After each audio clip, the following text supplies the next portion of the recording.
Hello everyone, welcome back to my channel. Today we learn about LCM, that means least common multiple. सबसे पहले देखते हैं what is LCM. LCM क्या है? It stands for least common multiple. And what is multiple? A multiple is a number that appears in the table of another number. Okay, for example हम देखते हैं 2 की टेबल 2, 4, 6, 8.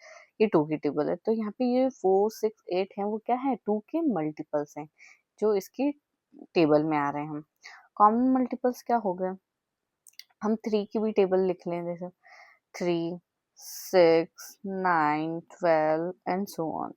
तो इन दोनों में अब कॉमन का क्या आ गया है, 6 इनमें कॉमन है, यानी ये कॉमन मल्टीपल हो गए। 2 की टेबल में भी आ रहा है जो 3 की टेबल में, तो ये हो गए common multiple appear in both list. अब लीस्ट कॉमन मल्टीपल क्या हो गया, जब हम एग्जाम्पल से इसको समझ लेते हैं। जैसे हमने 3 के मल्टीपल निकाले और 4 के, 3 के निकले 3, 6, 9, 12, 15 एंड सो ऑन, और 4 के आ गए 4, 8, 12, 16, 20 एंड सो ऑन। अब इनमें से कॉमन में लीस्ट कॉमन देखना है। इनमें लीस्ट कॉमन क्या है, 12।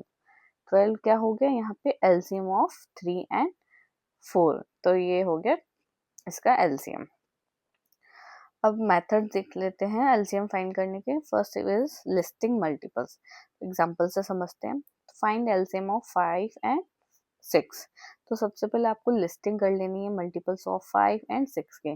लिस्टिंग कर ली, 5 के आ गए 5, 10, 15, 20, 25, 30 एंड सो ऑन। 6 के आ गए 6, 12, 18, 24, 30 एंड सो ऑन।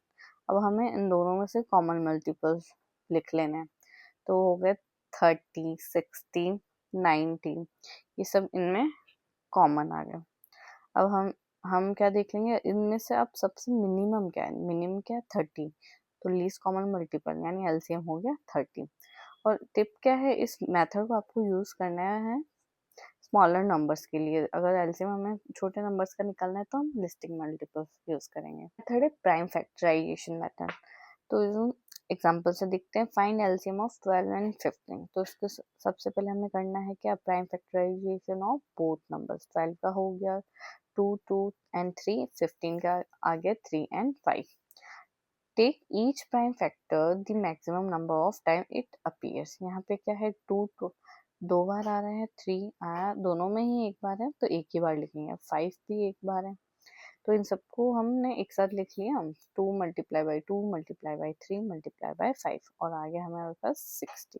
60 हो गया एलसीएम ऑफ 12 एंड 15, क्योंकि इन दोनों में दोनों नंबर्स की टेबल में आ रहा है।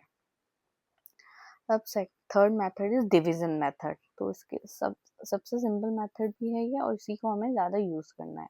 तो डिवीजन मेथड में सिंपली आपको 8 दोनों नंबर को एक साथ लिख लेना है। दोनों हमें अभी 8 एंड 12 का निकालना है एलसीएम, तो दोनों को एक साथ लिख लें। अब सबसे छोटे नंबर से स्टार्ट करेंगे, इसको डिवाइड करेंगे हम। 1 तो सबको डिवाइड करते हैं, तो 1 को हम नहीं लिखेंगे, तो 2 स्टार्ट करते हैं 2 से। 2 की टेबल में ये दोनों आ रहे हैं, हाँ ये दोनों आ जाएंगे। ये 4 टाइम्स आ गया, ये आ गया 6 टाइम। अगेन 2 से डिवाइड हो जाएंगे, ये 2 टाइम्स हो गया और ये 3 टाइम। अब 2 एंड 3 है, यानी अब पहले हम छोटा वाला 2 लिख लेते हैं, 3 को तो नहीं करेगा डिवाइड, तो ये 1 टाइम होगा। 3 को हम एज इट इज लिख लेंगे। अब हम कर देंगे 3 से डिवाइड। 1 का कोई काम नहीं है, तो एज इट इज लिख दो। 3 की ये 1 टाइम गया, तो हमें एलसीएम क्या मिल गया, 2 multiply by 2 multiply by 2 multiply by 3, तो हमारे पास आ गया, ये क्या आ गया 24 हो गया एलसीएम। तो ऐसे ही आपको ना, एक और मैं आपको क्वेश्चन दे रही हूँ, आपको करना है एलसीएम फाइंड करना है। अब 8, 12 एंड 50, इन तीनों का आपको एलसीएम फाइंड करना है, और इसका आंसर मुझे कमेंट बॉक्स में आपको देना है। तो आज के लिए इतना ही। Thank you friend, see you in the next video.